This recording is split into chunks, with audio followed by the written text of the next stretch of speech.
এই ঢাকা বিশ্ববিদ্যালয়ে ইকরা লেখা ছিল, সেই ইকরা কেন প্রত্যাহার করা হয়েছে? অবিলম্বে ইকরা যুক্ত করতে হবে।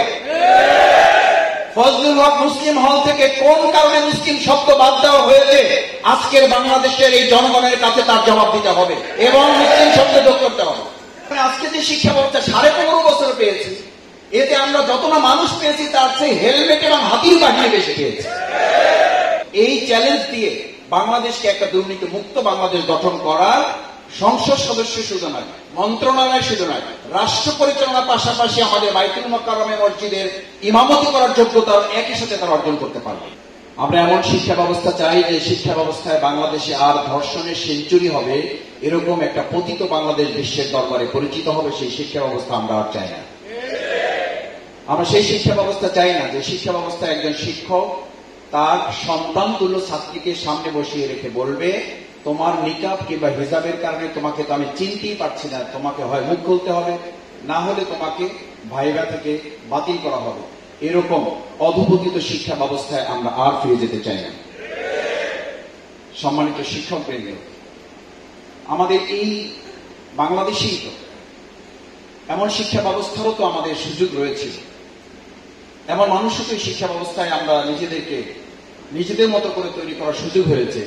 আকণ্ঠ নিমজ্জিত এরকম দুর্নীতিতে ভরা একটা বাংলাদেশে যারা শুধুমাত্র মসজিদের ইমামতি করার যোগ্যতা অর্জন করেন নাই, যারা শুধুমাত্র জানাজা পড়াবার ইমামতি করেন নাই, যারা সংসদ সদস্য ছিল হন, যারা মন্ত্রণালয় পরিচালনা করেছেন এবং মন্ত্রণালয় পরিচালনা করে তারা চ্যালেঞ্জ করেছেন সংসদে এবং সংসদের বাইরে, যদি 2 টাকার চ্যালেঞ্জে আমাদেরকেও দুর্নীতি প্রমাণ করতে পারে, তাহলে শুধু মন্ত্রণালয়, শুধু সংসদ সদস্য পদ না, জামাত ইসলামীরও আমরা সহযোগী সদস্য পদ থেকে প্রত্যাহার করি।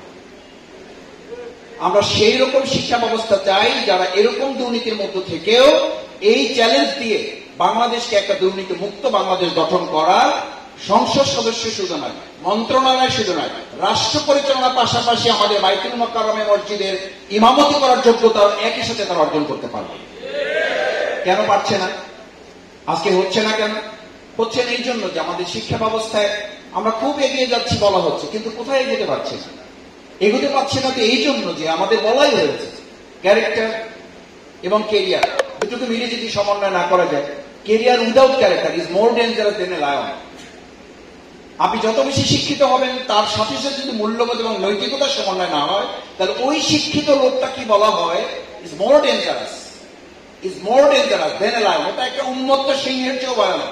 এই ভয়ানক পরিণতি তো আমরা জাহাঙ্গীরনগর বিশ্ববিদ্যালয়, আমাদের ইডেন কলেজ এবং অন্যান্য প্রতিষ্ঠানগুলোতে আমরা দেখেছি। এই জগতে আর বাংলাদেশ ফিরবে না ইনশাআল্লাহ। আমরা সেই জগতে ফিরে যেতে চাই যেই ঢাকা বিশ্ববিদ্যালয়ে ইকরা লেখা ছিল, সেই ইকরা কেন প্রত্যাহার করা হয়েছে? অবিলম্বে ইকরা যুক্ত করতে হবে। ফজলুল হক মুসলিম হল থেকে কোন কারণে মুসলিম শব্দ বাদ দেওয়া হয়েছে, আজকের বাংলাদেশের এই জনগণের কাছে তার জবাব দিতে হবে এবং মুসলিম শব্দ যোগ করতে হবে। কবি নজরুল ইসলাম কলেজ থেকে কেন ইসলাম তুলে দিতে হবে? এমন বাংলাদেশের জন্য কি এই দেশ ৭১ স্বাধীন হয়েছিল? যদি তাই হয়ে থাকে, সেই কারণেই কিন্তু 2024 সালের 5ই আগস্ট আবার এ কারণেই স্বাধীন হয়েছে। নজরুলের সাথে ইসলাম যুক্ত হবে, ঢাকা বিশ্ববিদ্যালয়ের মনোগ্রামে ইকরা যুক্ত হবে, ফজলুল হক মুসলিম যুক্ত হবে এবং এদেশের ছাত্র জনগণ রব্বি জিদনি ইলমা এ কথা বলে শিক্ষার জগৎকে সামনে দিকে এগিয়ে নিয়ে যাবে। এর বাইরে গিয়ে আমাদের আসলে বাঁচার আর কোনো উপায় নেই। এই জন্য যে শিক্ষা ব্যবস্থাকে বলা হয় মোর ইউ রিড লার্ন, আপনি যত শিখবেন, এখন আমাদের এক শিক্ষক বলতেন, যত শিখবা তত আর্ন এবং আর্ন পাবা। যার কারণে আজকে যে শিক্ষা ব্যবস্থা 15.5 বছর পেয়েছি, এতে আমরা যত না মানুষ পেয়েছি তার চেয়ে হেলমেট এবং হাতির বাহিনী বেশি পেয়েছি। আগামী দিনে আর শিক্ষা ব্যবস্থার হেলমেট এবং হাতুড়ি বাহিনী তৈরির ব্যবস্থাপনা এই বাংলাদেশের মানুষ দেখতে চায় না। অন্তর্বর্তীকালীন এই সরকার আশা করি হেলমেট এবং হাতুড়ি বাহিনীর পরিবর্তে বাংলাদেশের দেশপ্রেমিক সেরকম কিছু যোগ্য নাগরিক তৈরি করবে, যাতে করে আমাদের দেশের মেধাবীরা, আপনারা জানেন আমাদের এখানে অনেক সন্তানেরা নিরাপদ মেধা এবং আশ্রয়ের খোঁজে বাংলাদেশের পরিবর্তে এখন বিদেশে যাচ্ছে, আর তারা ফিরে আসছে না।